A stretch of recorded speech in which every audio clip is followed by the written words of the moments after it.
but I think that we're actually in this deeply transformative point now where we have to grow up, that what we're moving into is a planetary era, and that no winner in the old game of zero-sum games of winners and losers will win in the long run if life doesn't win and if all of humanity doesn't win. Like by now, we're all in one boat together, this living spaceship Earth, as Buckminster Fuller called it. And unless we solve this issue of how do you fit a species arrogant enough to call itself Homo sapiens sapiens onto a planet with a biosphere, that's a design problem. And we need to work together to redesign our presence on Earth. That's for me what designing regenerative cultures is about, to humbly fit back into the community of life. We are the universe waking up to itself and becoming conscious to itself. But I think that so is your dog and your cat and a sequoia tree, just in their own way.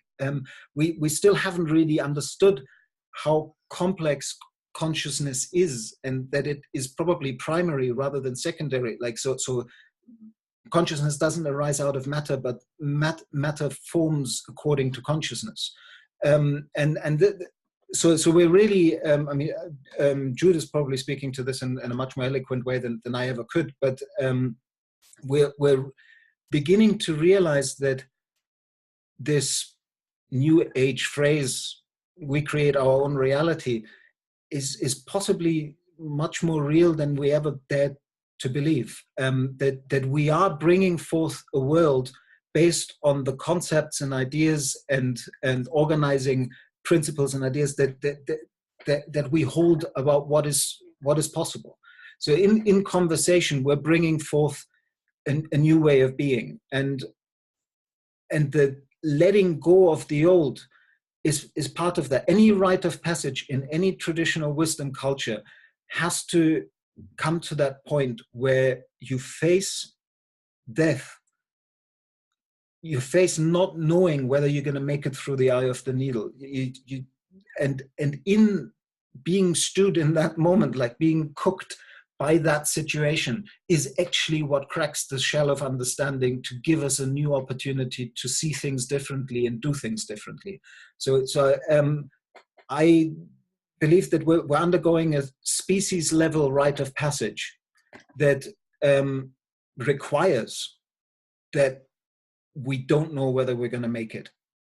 And anybody paddling quick solutions of saying, oh yeah, we're just going to go and mine asteroids and go to other planets, is trying to divert a vital energy away from sitting in the mess for a while and understanding that it's time for us to grow up. We're an adolescent species who's been eating into Mother Earth for millennia, and it's time to, just as a teenager at some point has to realize that they have to become full members in the community they're in, we now have to become full members in the community of life. And that is where the stewardship or the caring for the wholeness and the health of the whole system is our next step, is where we have to focus.